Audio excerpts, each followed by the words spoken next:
Hey, it's NPR's Book of the Day. I'm Andrew Limbong.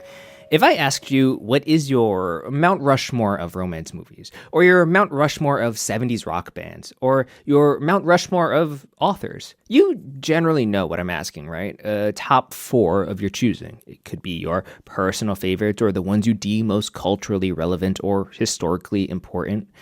But when it comes to the actual Mount Rushmore, the selection process was a bit more complicated. Matthew Davis is the author of a new book about the landmark titled A Biography of a Mountain, The Making and Meaning of Mount Rushmore. And in this interview with NPR's Sacha Pfeiffer, he talks about how Rushmore is still, to this day, incomplete. That's coming up. This message comes from Mint Mobile. This holiday season, stop overpaying for wireless and switch to Mint. Shop 50% off unlimited plans at mintmobile.com/switch. Limited time offer. Upfront payment of $45 for 3 months, $90 for 6 months, or $180 for 12 months. Taxes and fees extra. Initial plan term only. Above 35 gigabytes, network may slow when busy. Capable device required. Availability, speed, and coverage varies. See mintmobile.com.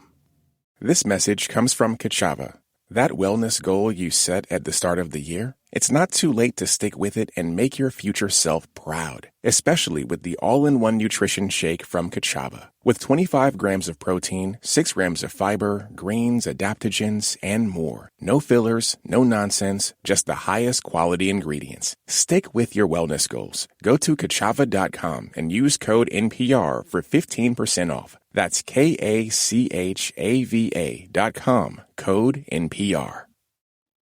When I was driving cross-country about 20 years ago, I stopped at the Black Hills of South Dakota to see Mount Rushmore. It's quite a sight.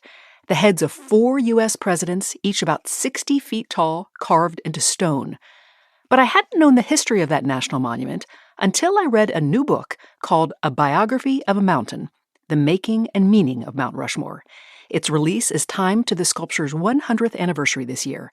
And its author, Matthew Davis, explained to me why 4 famous faces ended up being carved into a mountain in South Dakota. This is actually my favorite part of the Rushmore story because the initial idea for Mount Rushmore came from a state historian named Doane Robinson, who was very concerned about the state's economy in the 1920s. Basically, after World War I, the South Dakota agricultural and commodities markets crashed, and the state historian was looking for a way to diversify the state's economy. So he landed on this idea of tourism, of attracting the car tourists that were driving around the Midwest to come into the Black Hills of South Dakota for a tourist attraction. And that tourist attraction was what he wanted to sculpt into the Black Hills. His idea was to have figures of the American West, like the great Lakota leader Red Cloud, Sacagawea, Lewis and Clark, Custer, be carved into the pinnacles of the Black Hills to attract tourism to that part of South Dakota. And the vision of what should be carved into that mountain changed over time. So how did we end up from his vision, the state historian's vision, to 4 U.S. presidents being in that rock? When Doane Robinson hired Gunther Borglum to do the sculpture, that's when the vision began to change. And Gunther Borglum wanted to create a memorial to American empire, to American exceptionalism. And he had the idea of carving 4 presidents into Mount Rushmore. And those 4 presidents, of course, are George Washington, Thomas Jefferson, Abraham Lincoln, and Theodore Roosevelt. And each represented a certain segment of that idea of American empire. And it took more than a decade to carve those faces in the mountain. I think 1927 to 1941. Why so long? Well, there were a lot of reasons. I mean, one of them at the beginning especially was funding. There were fits and starts in terms of how much money was available to carve the memorial. And then later on, it was really a very detailed process. You can only work in the summer months because it got very cold in South Dakota in the wintertime. And it was a process that today would seem kind of absurd. I mean, there was no technological laser scanning, for example. There were very little environmental reports put forward beforehand about how the memorial should be carved. And so Gunther Borglum really took it on an act of faith that the memorial would appear, the sculpture would appear as he had envisioned it to. And so it was a work in progress and still is a work in progress as the memorial is not fully complete. Which part of it is incomplete? Borglum's original vision was to include the torsos of the presidents, not just the faces. And that, of course, is not the case at Mount Rushmore. And I think even more interesting to me is that if you look at the memorial, you'll see rubble at the bottom of the faces, granite boulders that were blown off the mountain by dynamite. And those were initially going to be removed, but the memorial ran out of money, so they could not remove those. Matthew Davis, you write in your book how the land where Mount Rushmore was sacred Indian land that was taken by the United States, and the Lakota Nation later won a Supreme Court ruling that ordered the U.S. to pay them more than $100 million for land theft. But the Lakota continued to refuse to take that money because they say they just want their land back. How likely is that ever to happen? I don't think it's that likely to happen. I mean, the United States would need to give that land back to the Lakota, and that encompasses a large amount of land, including all of present-day western South Dakota. I mean, there has been some discussion over what it might look like to have land that is currently owned by the federal government co-jointly stewarded with the Lakota. But I think those options are probably not the most likely scenario for what will happen to the land. I think what will happen to the land is that there will not be much change in terms of ownership. But that doesn't mean that many Lakota people don't want the land back. There is a big rallying cry amongst many in the Black Hills to have the land returned to the Lakota as it was taken illegally, as the Supreme Court said, by the United States. By the way, you have visited Rushmore in every season. Which season is your favorite to visit?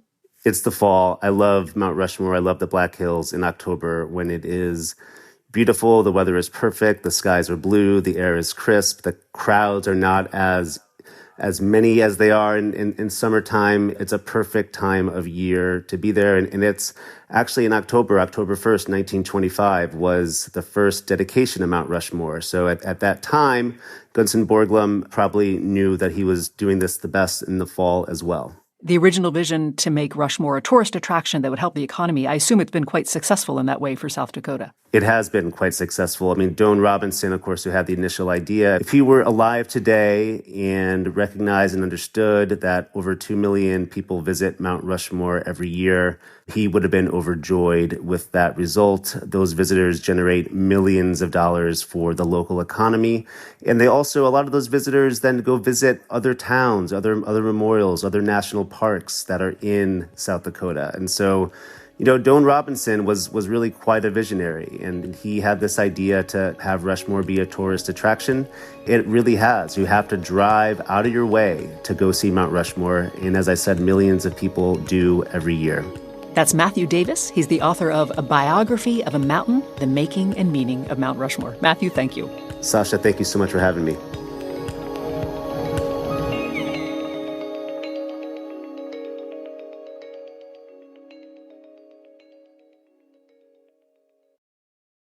This message comes from MIDI Health. Co-founders Dr. Kathleen Jordan and CEO Joanna Strober discuss why they started a virtual care platform for women in perimenopause and menopause.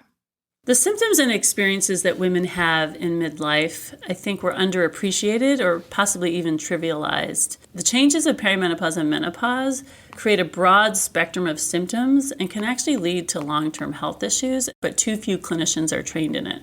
I also want to add, often the type of care that women are needing is very iterative. It requires trying different medications, learning about their body, and learning how to take care of themselves. And so what we've tried to do at MIDI Health is create a new type of care system that is responsive to women's needs and helps them take care of themselves and stay healthy instead of just treating disease. MIDI Health, committed to helping women in midlife with perimenopause and menopause care, accessible via telehealth visits at joinmidi.com. This message comes from Instacart. Let's talk groceries, specifically your groceries, with Instacart. You want your groceries just the way you like them, right? Well, the Instacart app lets you do just that. They have a new preference picker that lets you pick how ripe or unripe you want your bananas. Shoppers can see your preferences up front, helping guide their choices. Instacart. Get groceries just how you like.